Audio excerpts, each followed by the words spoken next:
So this is interesting. I just passed the 36-hour mark. What's today? So today's Friday morning, about 6 a.m. or so, and I haven't had any food or water. This is my first dry fast since Wednesday night.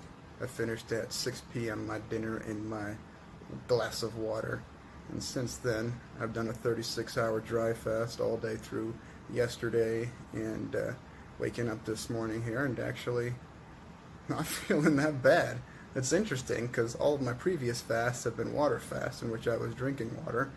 And on this one here, my first dry fast, it's actually been almost easier than the water fast. The hunger, appetite, all that kind of stuff has been dramatically reduced. So that's interesting. Not sure how long I'll continue with it. I think 3 days is probably about as long as I'd want to go on just the dry portion. Then I might have some water, but really just play. I usually just play this fasting stuff by ear and see what happens. Why?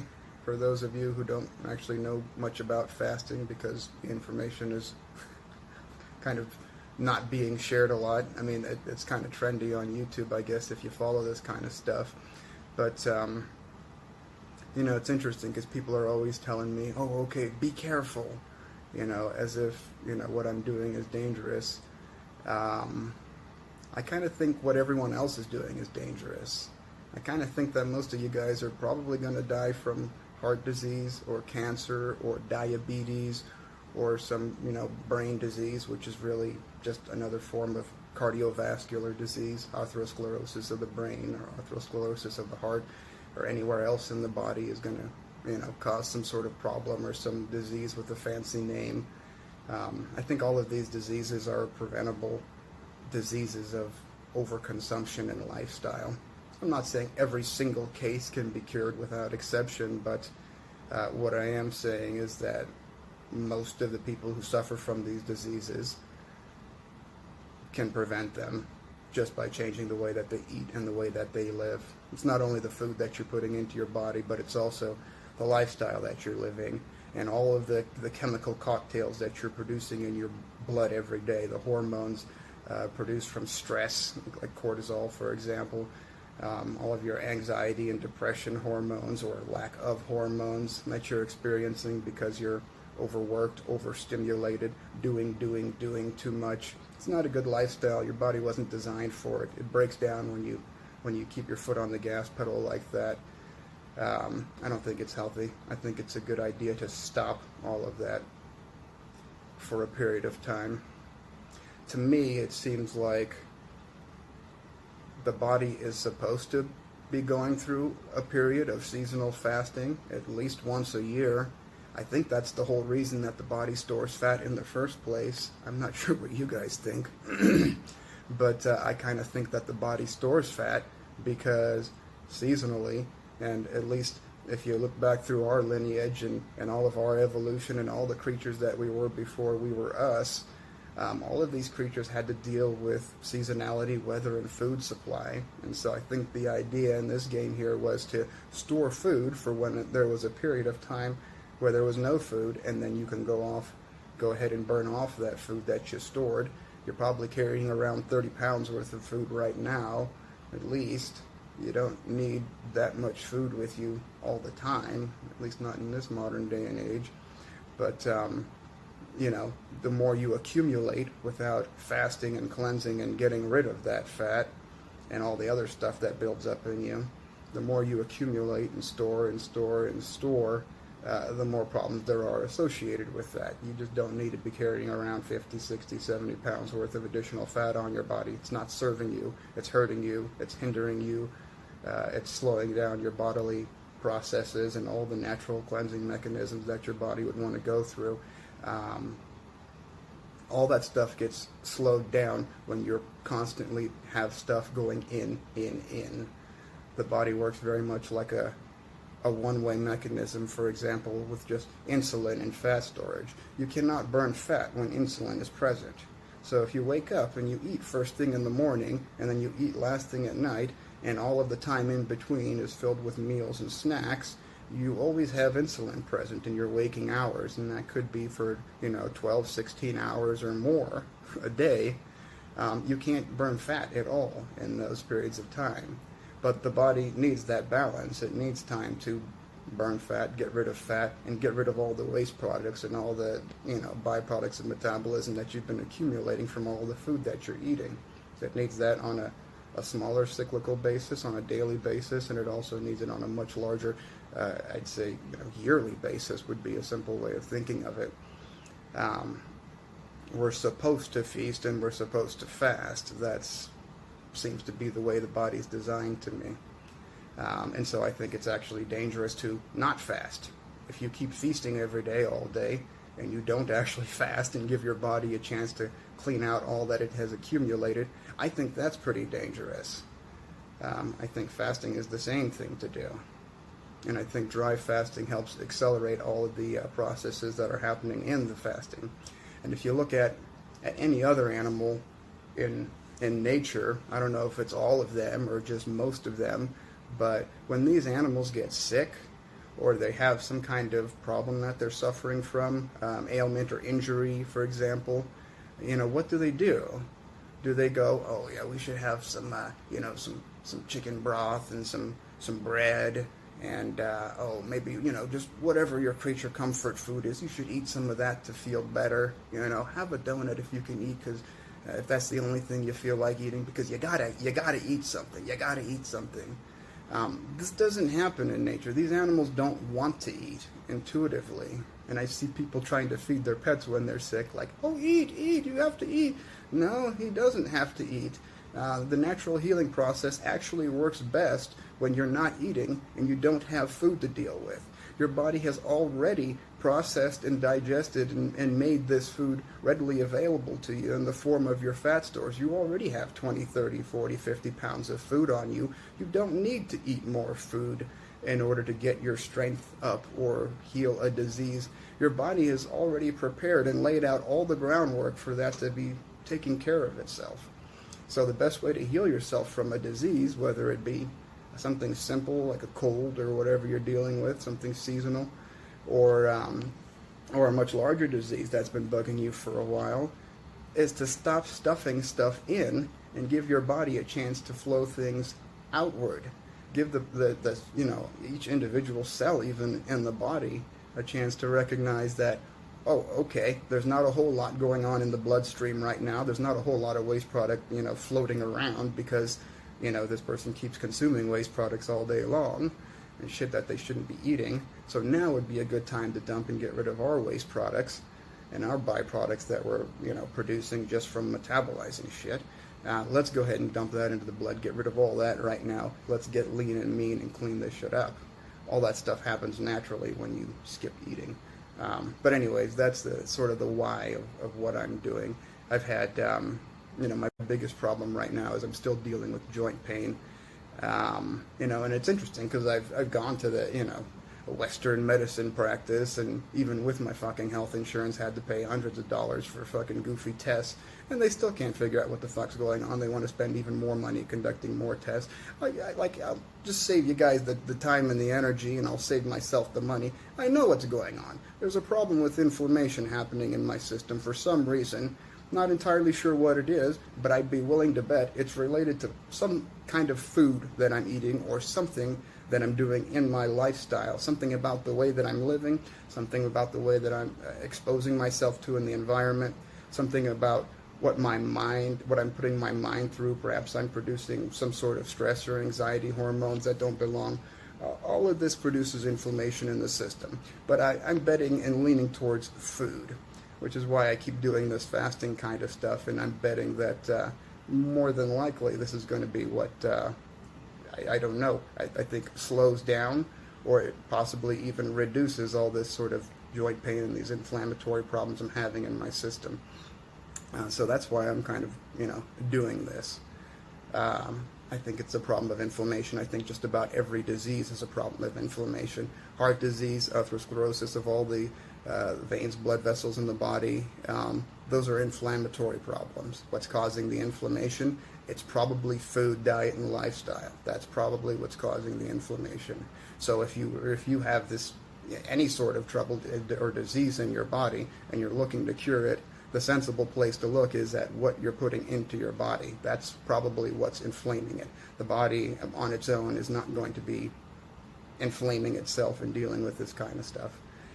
That's just not how the body works. It's what you're doing to your body that's getting in the way of its own natural healing process. And if you keep consuming and you keep stuffing stuff into it, you don't give the body a chance to heal itself. So this is interesting. Actually at 36 hours now. You know, it's a shame that more of this information isn't available to people. And it's a shame that there's so much convoluted information out there that's being propagated by people who don't want this simple information to be made obvious. Let's think about this for a second here. You know, why haven't you heard about these ideas before? Why isn't this headline news that you can cure cancer or heart disease or diabetes with fasting and diet and lifestyle changes? Why would this not be headline news? This is, you know, incredible. Well, who stands to make money if people figure out that they can just go sit in their room for a little bit, chill the fuck out, and stop consuming so much and cure their diseases? Who makes money there?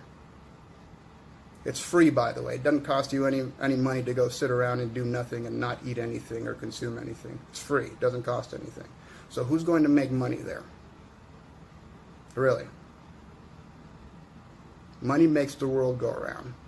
And in fact, not only are people not going to make money once the general population realizes that they can, you know, heal themselves, and in fact it's their overconsumption that's been making them sick. But there are a lot of people in high places who have built their entire lifestyle and their entire well-being, all of their income, the corporations they own, run, manage, their entire identity is built around what they're doing and the money that's coming in. And if you do anything to fuck with that money, they don't like it. And so it's very easy for these people with unlimited money supplies in many cases to just keep producing either convoluted research. So what if there's, you know, a lone doctor somewhere or some philanthropist who actually, you know, is conducting studies? There's plenty of research on fasting. A lot of it's done in other countries.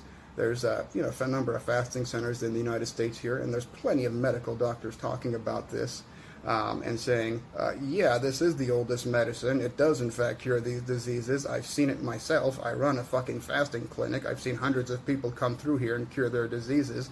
This is not anecdotal, even though all of my colleagues keep saying, oh, no, it's anecdotal. There's not enough studies, or there's lots of other studies that say the opposite. It's very easy to fund studies that say the opposite.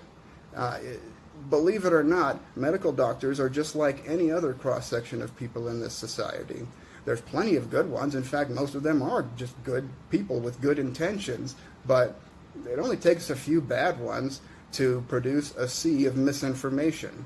And not only that, but when you combine the few bad ones and they have these people sell out for money because they want to become consultants for a big pharmaceutical company and get that cushy job where they never have to worry about money again, or they want the multi-million-dollar research study.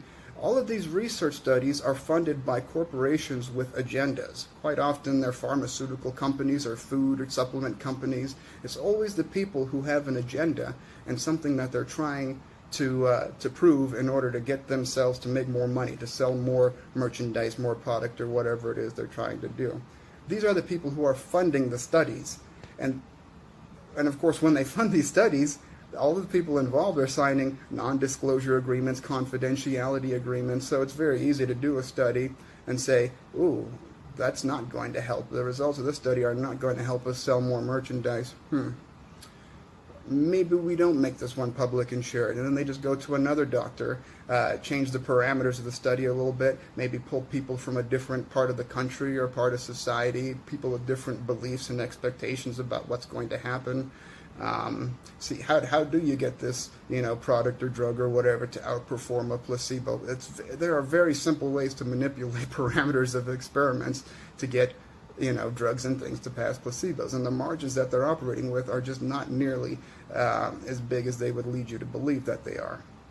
It's very easy to find a doctor who wants to sell out for money, who will take, oh, okay, you mean you'll give me how many millions of dollars right now, and then I can stay on working for you as a consultant for $2, $3, $4, $500,000 a year for how many years, and I never have to worry about money again, and I just kind of go along and jump through some hoops? Okay, let's do that. Like, do you think 1 out of 1,000 doctors might do that? Because that's all it takes. You think 1 out of 100 doctors might do that? And then, of course, whose research ends up on the front page of the newspaper? Well, where does the newspaper and all the mainstream media websites and all these people, media stations, where did they get their money from? It's not you. You're not the customer. The customer is the advertiser. The advertisers are the pharmaceutical companies and the people selling you food and, booze or whatever else they're trying to sell you. These are the customers. And so when someone wants to come out and say, hey, all of that stuff is the reason for all of your suffering and misery right now, you should stop doing that. And in fact, your healing process is not even going to require you to buy any more shit from anyone else. You just need to stop buying shit altogether, including all these garbage, drugs and all this other shit. Just stop consuming so much and watch your body fucking heal itself. Well, that's not going to make anyone any money. They don't want that. They're not going to publish that and push that information out to the public. Their advertisers are not going to let them. How are they going to have an advertisement saying, cure heart, an article or something in a paper that says, cure heart disease without using any drugs? It's not necessary. Look at all these hundreds of people here that cured their fucking heart disease, their cancer, and their diabetes without any drugs. And then on the same page, they're supposed to have an ad for metformin or something like that, or one of their biggest advertisers who's trying to sell that shit. It doesn't work like that in the business world. They're not going to let that happen. If they want to stay in business, then they can't say bad things about their advertisers. So they get censored, and this information never reaches the public, except through alternate news outlets or people who are talking about this kind of stuff because they haven't sold out to advertisers, I guess you could say. There's a lot of misinformation out there. It's very easy to create. It's very easy to muddy the water. There's plenty of research documenting fasting is the oldest medicine. It's been around for thousands of years. It's been curing ailments for thousands of years. All of these modern Western diseases, heart disease, cancer, diabetes, these are new. These are only from within the last few hundred years, if not the last 100 years.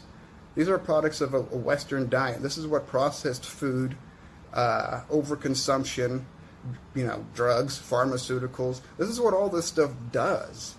Think about it. How long did it take them to figure out that smoking causes cancer? What, 10 years, 20 years, longer? How long did it take them to figure that out? A while, huh? And then they come out with some new drug, and they're like, oh yeah, no, we tested it for a year. It's safe. You fucking kidding me? How naive do you need to be? I mean, if you're desperate, and you're in a desperate situation because you're at the end of your rope because you've been over-consuming for too long and you have some life-threatening disease, then you got to do what you got to do. And the modern Western medicine absolutely is great at dealing with emergency situations. If I get all bashed up in a car accident or something, yes, please take me to the emergency room. Don't just leave me in my room to fast and heal myself. I'd like to go to the emergency room, please. They're very good at doing that. They're very good at dealing with diseases that have gone too far, and when people actually are at the end of their rope and about to die, there are emergency interventions that they have figured out that can save people's lives. But, the lie is, after that the best thing is to just, keep consuming some drug for the rest of your life. That's the fucking lie. No, the lie is you should cure yourself. And the Western medicine hasn't cured any fucking diseases, since polio? I'm sure maybe they cured a couple other small miscellaneous ones, but they're not in the business of curing diseases. There's no money in that. That's not how they get paid. They're more interested in treating diseases and managing them and having lifetime customers. That's how they get paid. The people at the top, now, your doctors and the people that you go talk to at your local hospital and all the nurses, these are wonderful people. They don't have any harmful intentions, not as far as I can tell. They truly do want to help people. But the people at the top, if given the opportunity, say a sick person comes along and, hey, this sick person here can either be cured for free and you don't get paid anything and they go off over there that way, or you can have them treated as a lifetime customer, what do you think the pharmaceutical executives are going to pick? They got bills to pay, big bills. They have estates in multiple states that they're trying to pay for, and they're trying to buy jets and shit. They got bills. They want the money. They're not going to say, oh yeah, no, let him go. Okay, let him go for free. Who's the next guy? Oh, he can cure himself for free too? Okay, let him go. Yeah, that's fine. We'll just look for someone that we can treat ethically and make a lifetime customer out of. What's this guy got? Oh, he's fucking, 60 pounds overweight and has all these health problems. And and it's not too late for him to change his diet and lifestyle. Yeah, he can cure himself for free. Let him go do that on his own for free. Let's just wait for someone that we can actually treat and make money on.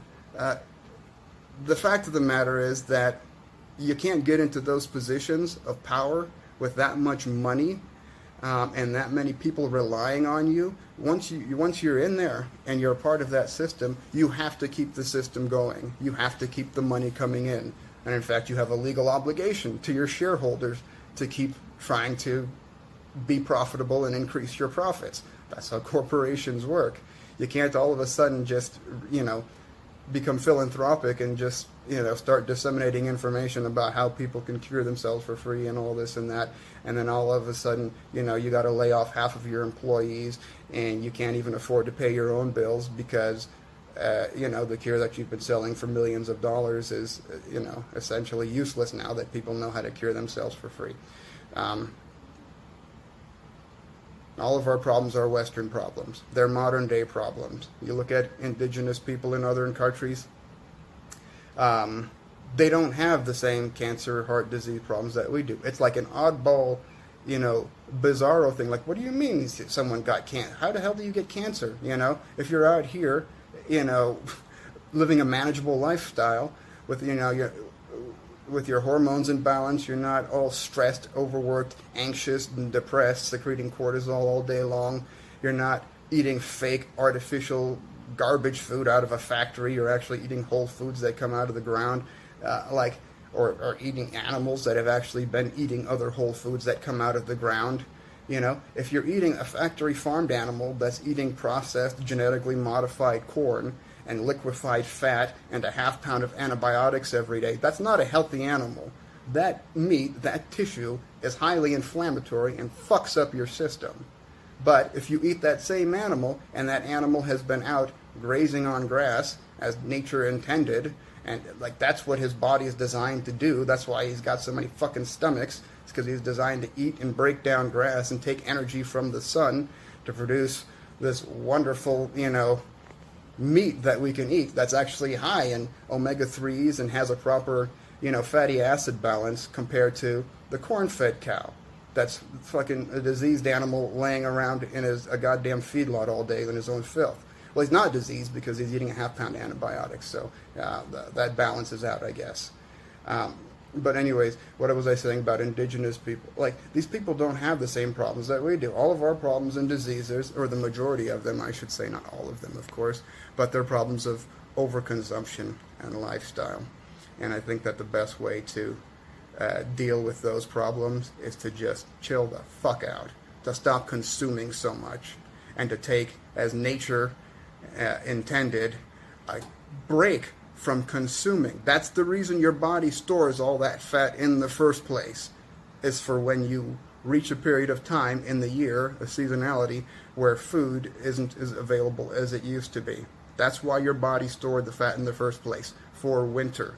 But if winter never comes, and you eat through winter, and your body doesn't have a chance to shed the weight, now you keep accumulating, your whole system gets clogged up, and you've got all sorts of diseases and problems now in your life. So anyways, that's why I'm fasting. We'll see how far this goes. If anyone wants to talk about this, I really have spent a lot of time, thinking about it, researching it, practicing it. Feel free to chat. Leave me a comment or whatever. Send me a message.